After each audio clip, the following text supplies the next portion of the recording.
passe.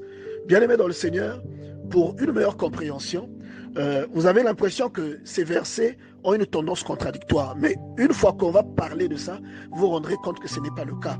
Regardez par exemple ici dans 1 Samuel chapitre 3 verset 14, le Seigneur est en train de dire qu'il va exercer sur la vie d'Élie ce qu'il avait prononcé sur lui. Et ce sont des malédictions très très graves que Dieu prononce sur lui.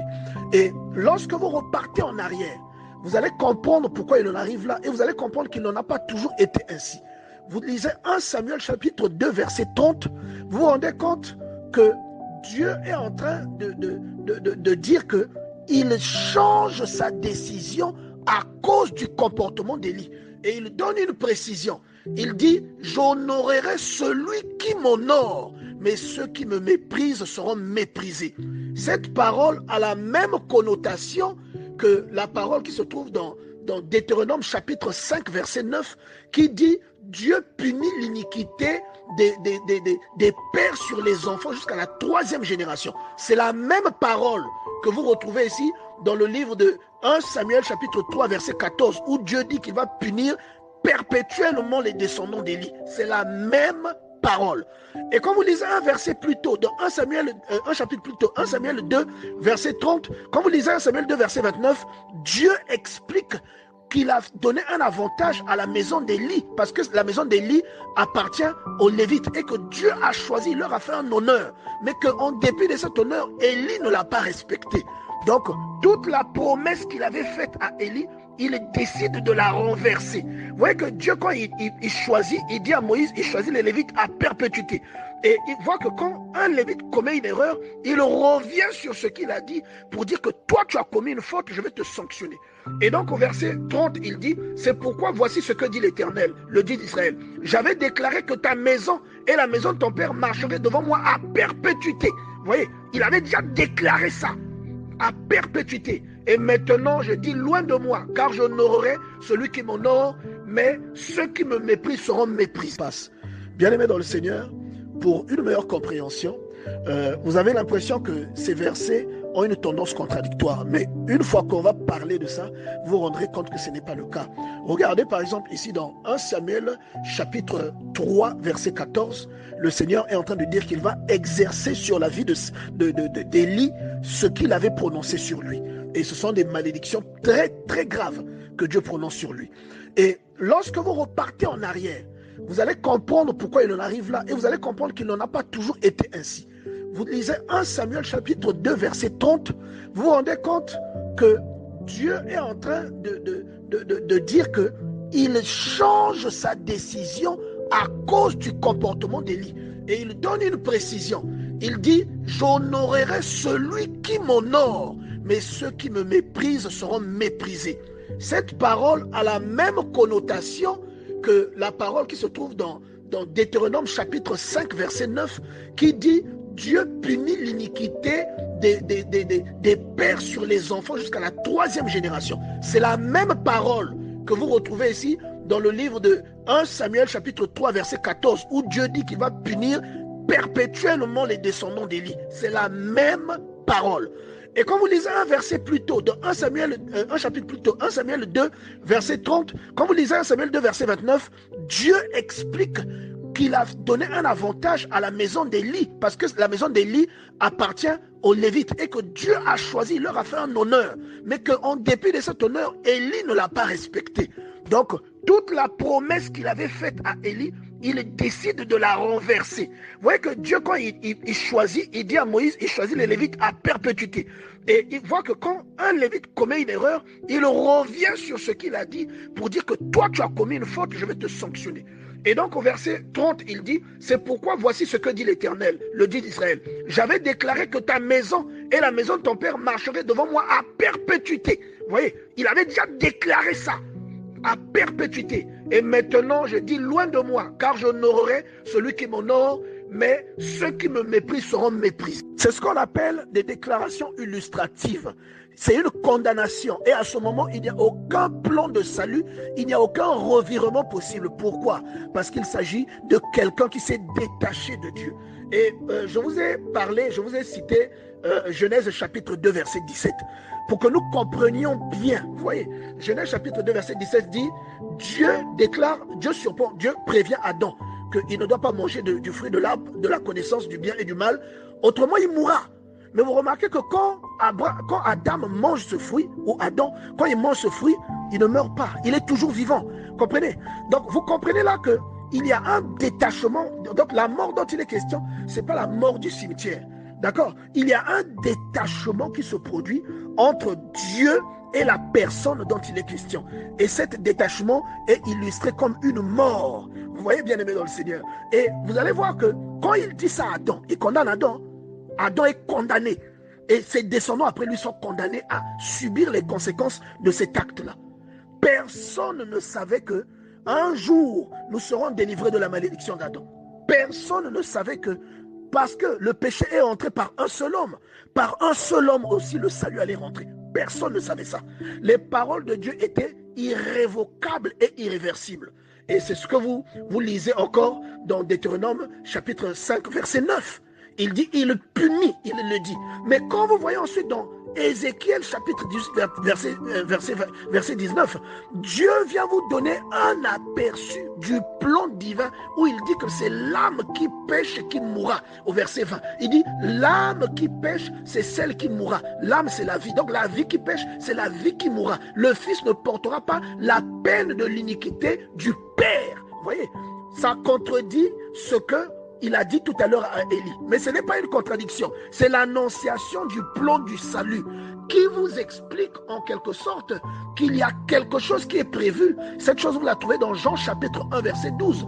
Il dit qu'à tous ceux qui ont reçu, ils étaient condamnés. Mais il devient impossible que cette condamnation continue de demeurer sur eux. Mais dans l'Ancien Testament, il y a des choses qui sont illustrées, qui ne sont que le croquis de ce que vous retrouvez dans le Nouveau Testament. C'est le croquis, c'est l'ébauche. C'est comme quand on fait le croquis d'une voiture, on fait le croquis. Quand le concepteur, comme le concessionnaire veut fabriquer une voiture, il fait appel aux designers qualifiés, hautement qualifiés. Ils arrivent, ils font un croquis. Vous voyez la voiture en question, la nouvelle voiture, sur papier, mais vous ne la voyez pas encore illustrée et construite. Vous voyez seulement le croquis, comme par le moyen d'un croquis. Comme l'apôtre Paul disait qu'il voyait le parfait par le moyen d'un miroir. Vous voyez. Donc ce que vous voyez, ce n'est qu'un reflet. Et ce croquis-là, vous le retrouvez ici dans le livre donc, de Ézéchiel au chapitre 18. Vous voyez le croquis du plan du salut que vous retrouvez dans le livre de Jean au chapitre. Vous le retrouvez partout dans le Nouveau Testament, mais plus précisément dans le livre de Jean au chapitre 1, verset 12, où il dit « À tous ceux qui croient en son nom, est la parole ». Donc la parole, donc le Seigneur a donné le pouvoir de devenir enfant de Dieu. Vous n'étiez pas enfant de Dieu, vous étiez destiné à une malédiction perpétuelle. Vous étiez destiné à une malédiction irrévocable. Mais dans son ultime amour, voilà pourquoi David dit dans le psaume 130 au verset 3, « Si tu gardais le souvenir des iniquités éternelles, qui pourra subsister ?» Ça veut dire que ce ne sont pas que les enfants d'Élie qui seront condamnés, mais la terre entière sera condamnée si Dieu gardait le souvenir des péchés. Ce n'est pas que les enfants d'Élie qui seront condamnés à perpétuité. La terre sera condamnée, bien-aimé dans le Seigneur. Vous voyez, tous les habitants seront condamnés. Et David pose la question, mais si tu gardais le souvenir des iniquités, qui sera condamné? Et il ajoute, mais le pardon se trouve auprès de toi afin que l'on te craigne. Vous voyez, donc il y a une solution que lui il a disposée depuis le départ. Et cette solution-là, c'est celle où on vous dit que tous les liens qui justifiaient la condamnation dans votre vie sont interrompus à partir du sacrifice, à partir de l'œuvre de la croix. Une personne qui est condamnée et qui persiste dans le mal, une personne qui a des aïeux qui ont fait des péchés et qui persiste dans le mal, chez qui il n'y a pas de présence ou d'illustration divine, chez qui il n'y a pas de crainte de Dieu, le plan du salut n'entre pas dans sa vie. cette personne demeurera condamnée, cette personne portera la peine des péchés de ses parents. Et je pense que nous avons déjà évoqué ça ici. Donc cette malédiction continuera à agir. Il y a des gens jusqu'à aujourd'hui, même nos contemporains, des gens que nous connaissons, qui vivent des choses qu'eux-mêmes n'ont pas sémées. Il y a des gens ici qui ont parfois une malédiction qui traîne dans leur vie parce que leurs parents, leur grand-père parfois était féticheur. D'autres traînent une malédiction parce que un aïeul, un grand-père avait tué quelqu'un. Le sang de cette personne a réclamé vengeance et Dieu a maudit. Et tant que la personne ne donne pas sa vie à Christ dans la descendance, cette personne continue à subir les malédictions qui sont relatives à ce que Dieu avait prononcé. Vous voyez? Donc, c'est pour ça que vous voyez, par exemple, les enfants d'Élie, ou encore dans 1 Samuel chapitre 2 verset 12, on nous parle des enfants d'Élie qui étaient pervers. Vous voyez, la condamnation ne pouvait pas, même, c'est-à-dire que tout descendant de leur famille, tout descendant de leur famille bien-aimée dans le Seigneur n'aurait jamais été épargné par Dieu. Et vous allez voir par exemple le père du roi Ézéchias. Il y a une malédiction qui est prononcée. Mais regardez Ézéchias. Ézéchias fait l'exception de cette malédiction. Vous voyez? Et c'est même pour ça que Ézéchias, très jeune, on vient lui dire tu vas mourir. Parce qu'il y a une punition qui arrive. Dieu veut épargner Ézéchias de cette punition. Mais comme Ézéchias était un homme bon, il dit à Dieu que c'est très tôt. Et Dieu l'exauce. Vous comprenez? Tout ce que Ézéchias avait fait, aucun de ses parents n'avait fait cela. C'est pourquoi Dieu a exaucé Ézéchias alors qu'il avait ses parents en abomination. Vous comprenez? Il y a des gens qui ont des problèmes de stérilité dans leur famille, parfois parce que quelqu'un a avorté. Parfois parce que un parent a fait avorter quelqu'un, ça a même entraîné quelqu'un à la mort. Et les enfants de ce monsieur-là, vous allez voir parfois, il y a des problèmes de stérilité terribles. Tout comme il y a des gens aussi qui vivent ça, parce que c'est parfois une épreuve, parfois c'est une attaque du diable. Mais il y en a qui vivent ça parce que ça vient de loin. Et ces gens-là n'ont pas donné leur vie à Christ. Ce n'est qu'en donnant sa vie à Christ, en faisant l'expérience de Jean chapitre 1 verset 12, qu'on est exempté de cette chose. Vous voyez? Donc il y a des gens qui continuent à expérimenter des choses telles que le chômage. Des gens qui continuent à expérimenter des choses comme l'indigence. C'est des gens qui ne réalisent jamais rien. C'est comme des gens maudits, mais eux, ils n'ont rien fait. C'est des choses qui viennent parfois des parents. On te dit, ce qu'on dit dans le livre de Ézéchiel 18, c'est le plan du salut qui fait que quel que soit ce que l'aïeul a fait, ce que toi tu vas expérimenter parce que tu as connu le Seigneur, cette disposition-là, elle est aussi prévue pour toi. Et quand elle vient en toi, voilà pourquoi on parle de la justification. La justification n'est pas pour les gens qui ne pêchent pas, elle est pour les pécheurs. Vous comprenez? L'œuvre de la croix, elle n'est pas pour les gens qui sont saints, elle est pour les pécheurs, pour les criminels, pour les tueurs, pour ceux qui ont été maudits par Dieu. Vous voyez? Pour ceux qui ont été condamnés, qui ont été refusés et rejetés par Dieu. C'est pourquoi à la croix, le Seigneur dit pourquoi tu m'abandonnes. Donc il y a un rejet. Vous comprenez? Donc l'œuvre de la croix est pour ceux qui ont fait des abominations et qui n'ont pas de place devant Dieu. Une fois qu'ils expérimentent ça et qu'ils croient en ça, toutes les malédictions qu'il y avait sur eux, que ce soit des péchés commis par leurs parents, ces malédictions-là sont complètement annulées. Donc en réalité, les versets que nous sommes en train d'étudier en ce moment, nous parlent de la déchéance que cause le péché, qu'a causé le péché.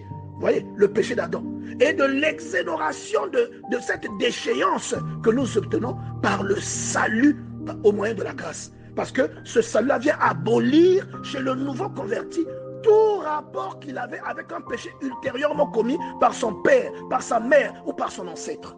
C'est pourquoi vous voyez dans Romains chapitre 5 verset 18, l'apôtre Paul vous explique que par un seul homme, donc par une seule offense, par une seule transgression, la condamnation a atteint tous les hommes. Vous voyez? Par une seule transgression, la condamnation a atteint tous les hommes. Et vous voyez que même sous le joug de cette condamnation, il y avait des personnes que Dieu aimait, il y avait des personnes qui étaient exemptées. Et ça, c'était déjà une ombre de ce que Dieu avait prévu. Vous voyez? Parce qu'il y a des boucs et des brebis. Quoi que vous fassiez, il y aura toujours des boucs et des brebis. Et il dit, par une seule offense, la condamnation a atteint tous les hommes. Et il te complète maintenant. Il dit, de même, par un seul acte de justice, la justification qui donne la vie s'étend à tous les hommes. Tous les hommes. Donc quand il dit tous les hommes là, c'est tous les hommes qui ont la possibilité d'y accéder, ceux qui sont maudits, les criminels, ceux qui ont avorté, les violeurs, les impudiques, les assassins, tout le monde, ceux qui ont été maudits par Dieu, ceux qui ont été condamnés, tout le monde est atteint par cette justification. Tout le monde a la possibilité de recevoir la vie par le moyen de cet acte de justice. Donc, il y a un plan du salut pour tous les êtres vivants, même ceux qui sont sous la malédiction de leurs ancêtres. Il y a un plan de salut pour eux. La seule condition, c'est que ces personnes-là fassent l'expérience de l'œuvre de la croix. Une fois qu'elles ont fait cette expérience, tous les liens qui les rattachaient à leurs aïeuls et par lesquels les péchés se propageaient jusqu'à leur génération, tous ces liens-là sont annulés. Pourquoi? Parce que la Bible dit dans Jean chapitre 1 verset 12, mais à tous ceux qui l'ont reçu, il a donné le pouvoir de devenir enfants de Dieu. Vous n'êtes plus enfant de monsieur Malonga, vous n'êtes plus enfant de monsieur Itoa, vous devenez enfant de Dieu. Vous êtes toujours son enfant, mais vous n'êtes plus géré ou vous n'êtes plus régi par les liens du sang qui vous lient à votre père, qui vous lie à monsieur Dubois, qui vous lie à monsieur Makele. Vous êtes maintenant régi par les liens du sang entre Dieu et vous. S'il y avait une malédiction dans la famille de votre père, cette malédiction ne peut plus jamais vous atteindre. S'il y avait une malédiction dans la famille de votre mère, si un ancêtre avait fait du mal, les choses que vous vivrez, ce sera des choses seulement qui viendront parce que soit le diable vous attaque, soit Dieu permet que vous soyez éprouvés, mais ça ne sera plus à cause de la malédiction de quelqu'un qui a vécu avant vous. Vous voyez, c'est ça toute la raison d'être de notre Seigneur. C'est ça toute la raison pour laquelle il a été manifesté et qu'il a été illustré. C'est parce que quand il a regardé comment ses enfants partaient dans le trou, il a regardé que ces enfants-là étaient condamnés, ils allaient tout droit dans un endroit où ils allaient périr. Qu'est-ce qu'il a pris? Qu'est-ce qu'il a fait? Il a revêtu un manteau. Il est devenu comme un acteur. Il a revêtu un manteau et il est parti, il a payé la rançon. Vous voyez, voilà pourquoi la Bible déclare que Dieu a pris, parce qu'il nous aime, il a donné l'Égypte à notre place. Vous trouvez ça dans Ésaïe chapitre 53. Il dit, tu as des prix à mes yeux, j'ai payé la rançon pour toi. C'est-à-dire qu'il paye la rançon pour que toi tu ne sois pas exterminé. Il paye la rançon pour que tu continues à demeurer. Vous voyez, parce qu'il a de l'amour pour toi, parce qu'il a du prix pour toi. Cette rançon-là, elle ne t'exclut pas parce que ton grand-père a été maudit. Elle ne t'exclut pas parce que c'était un féticheur, un criminel, que parce que c'était quelqu'un qui faisait le trafic des morts ou c'était un esclavagiste. Elle ne t'exclut pas. Cette rançon-là te prend en compte. Toi aussi, tu es dedans. Si cette malédiction pesait sur toi, cette malédiction est annulée quand tu donnes ta vie à Dieu. Elle est annulée parce qu'on dit que quand tu le reçois, il te donne le pouvoir de devenir enfant de Dieu. Tu deviens un enfant de Dieu. Et quand tu deviens un enfant de Dieu, il prend la prééminence sur la paternité de ton père, de ta mère et de tes ancêtres. À ce moment, une malédiction familiale, une maladie chronique qui tue tous les hommes à 40 ans, une malédiction ou je ne sais pas quoi, les femmes ne se marient jamais les hommes ne travaillent jamais dans votre famille. Toutes ces choses-là cessent. Toutes ces choses-là s'arrêtent. Simplement parce que il est parti et que toi tu l'as rejoint. Et ce qu'on a expliqué la semaine passée, tu es rentré après avoir expérimenté la repentance et tu es rentré, tu es parti avec lui, tu as été baptisé dans sa mort et tu es revenu à la vie. Et tout ce qui n'était pas normal est resté là-bas. Et vous voyez, ce qui est extraordinaire, c'est que vous avez une très belle illustration dont nous avons parlé le mois passé, où vous voyez Jacob avec une grosse dette qu'il avait vis-à-vis de son frère jumeau, à qui il avait volé sa bénédiction. Et le frère jumeau lui avait dit, parce que tu as fait ça, moi je vais te tuer. Et il est parti 20 ans. Mais à son retour, cette dette était toujours là. Vous voyez? Et voilà une autre illustration, voilà une autre ébauche, un autre croquis du plan du salut. Il dit, je n'ai pas oublié ce que tu as fait. Et Jacob veut le soudoyer, il envoie ses hommes, il dit, allez lui dire, j'ai des chameaux, j'ai des servantes, je peux tout lui donner. Et ils reviennent voir Jacob, ils disent, on a vu ton frère, mais il nous a dit, moi j'arrive là-bas, j'arrive le croiser avec 400 hommes. Vous voyez? Et Jacob a été effrayé. Vous voyez? Et là, Ésaïe typifie maintenant la condamnation de tes actes passés qui vient t'affronter. Vous voyez? La condamnation là vient t'affronter. Est-ce que vous voyez? Et parce que vous avez fait des choses odieuses. La condamnation là, malgré que tu essaies de négocier, elle dit non. Moi, je vais venir te massacrer. Et Jacob prit de peur. il se rend compte qu'il ne peut pas faire un détour parce qu'il a des possessions, il s'appuie sur Dieu. Qu'est-ce qu'il fait? Il dit à Dieu, j'ai peur de mon frère. Il vient avec 400 hommes. Il va me tuer moi et mes enfants. Mais c'est toi qui m'as dit de venir ici. Ne me laisse pas. Ça devient comme une lutte entre lui et Dieu. Et la Bible illustre ça comme un combat au cours duquel il sort déformé. C'est ce qu'on appelle la nouvelle naissance. Comme il est né de nouveau, quand il sort, que son frère vient devant lui avec ses 400 hommes armés, quand il arrive devant son frère, il cherche le motif pour lequel il voulait tuer son frère. Il ne le retrouve plus parce que le motif là est effacé. Le motif là est épongé par Dieu. Ce motif n'existe plus. Il n'est plus valable. Et Jacob a vécu, il a illustré la nouvelle naissance avec la rémission des péchés, la rémission de ses dettes, avant même que le Christ vienne lui-même mettre ça au propre. Vous voyez? Et donc quand il arrive là, Ésaü arrive, il n'arrive pas à attaquer son frère. Il vient, il tient son frère, il s'embrasse et il commence à pleurer alors qu'il venait pour se battre. Vous voyez? Il n'a plus trouvé, c'est-à-dire le poids là n'était plus là. Quand il a fouillé le poids, la nuit, avant qu'il ne vienne le rencontrer, la nuit là, il y a quelqu'un qui avait pris le poids, qui avait pris toutes les têtes, il les a épongées, il est parti avec. Vous voyez? Et c'est ce que vous vivez lorsque vous croyez en Jésus. Tous vos péchés qui attirent la condamnation sont annulés. Et bien aimé, la Bible nous enseigne que Christ ne s'est pas seulement manifesté à partir de son introduction charnelle dans le monde. La Bible nous enseigne que Christ s'est manifesté plusieurs fois dans l'Ancien Testament. Et ça sort même de la bouche de Christ lui-même lorsqu'il dit aux Juifs que Abraham m'a vu et il s'est réjoui. Abraham a vu mon jour et il s'est réjoui. Les Juifs même n'ont pas compris, ils ont dit, mais tu n'as même pas 50 ans, tu dis que tu as vu Abraham. Il leur dit, avant qu'Abraham ne fût, je suis. Vous voyez, Abraham, il parle au passé simple, avant qu'Abraham ne fût. Lui, il parle au présent, je suis. Vous comprenez, non? Il y a un mystère qui est caché derrière cette parole. Au fond, la Bible nous enseigne que ceux qui sont morts avant l'introduction charnelle de Christ ont rencontré Christ. La Bible nous enseigne un phénomène qu'on appelle la dispensation. Et nous en avons déjà parlé ici. La dispensation, c'est la manière dont Dieu t'est illustré. La façon dont tu reçois la justice, ou tu comprends la justice dans ton cœur, selon la volonté parfaite de Dieu. Il y a même des suggestions qui naissent en toi, que toi tu peux prendre pour des simples suggestions, mais la Bible t'enseigne en fait que si tu n'as pas connu Christ, c'est sur la base de ces éléments que Dieu te jugera. Vous voyez? Et vous trouvez ça dans le livre de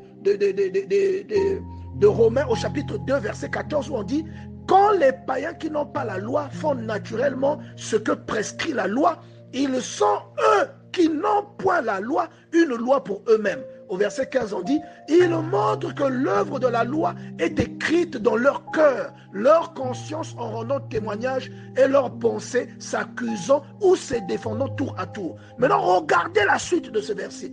« C'est ce qui paraîtra au jour où, selon mon évangile, Dieu jugera par Jésus-Christ les actions secrètes des hommes. » Donc c'est sur la base de ce qu'ils ont dans leur cœur, sur la base de ce qu'ils ont manifesté dans leur cœur à l'époque, même si Christ n'était pas physiquement introduit sur terre, Dieu dira que vous l'avez connu, parce qu'on dit que vos suggestions sont une dispensation par laquelle Christ s'est illustré à vous. Donc sur la base de ce que vous avez fait sans avoir la loi, mais le peu de bon sens que vous avez illustré en vous, ou la négativité vers laquelle vous êtes allé, sera la base de votre jugement, parce que Dieu considère cela comme une illustration de Christ.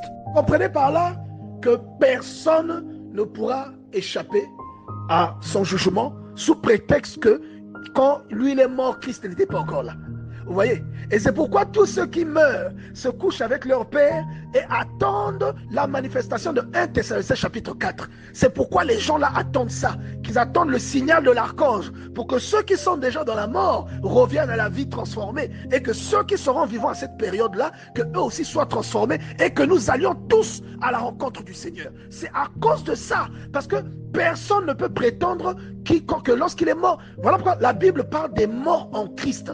Les morts en Christ incluent ceux qui sont morts après le passage de Christ sur la terre et ceux qui sont morts avant l'introduction charnelle de Christ sur la terre. Ils sont aussi morts en Christ, ceux-là.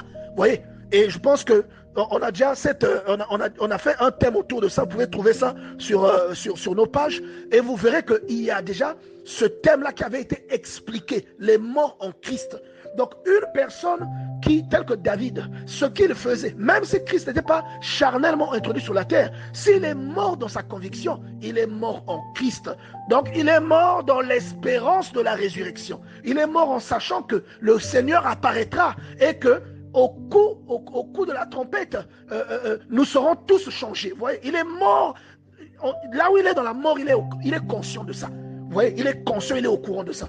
Donc, vous voyez que personne ne pourra se dérober à ça. Et vous voyez une autre illustration dans 1 Pierre chapitre 3 verset 18. On dit, Christ a souffert une fois pour les péchés. Il n'a pas souffert 2 fois. Donc, il ne va pas mourir pour les anciennes personnes, mourir pour les personnes pendant qu'il était là et mourir pour les gens du futur. Non, il est mort une seule fois pour les péchés de tout le monde. Il dit, Christ a souffert une fois pour les péchés, lui, juste pour les injustes, afin de nous emmener à Dieu, ayant été mis à mort quant à la chair, mais ayant été rendu vivant quant à l'esprit, dans lequel il est allé prêcher aux esprits en prison. Vous voyez, il est mort quant à l'esprit dans lequel, donc l'esprit dans lequel il est allé prêcher à ceux qui étaient en prison. Mais ce n'est pas une prison charnelle, c'est la prison de l'incrédulité. Pourquoi? Parce qu'en réalité, c'est Noé qui prêchait à ces gens-là. Vous voyez, il dit, qui autrefois avait été incrédule lors de la patience de Dieu, se prolongeant au jour de Noé, pendant la construction de l'arche, dans laquelle un petit nombre a été sauvé. Donc,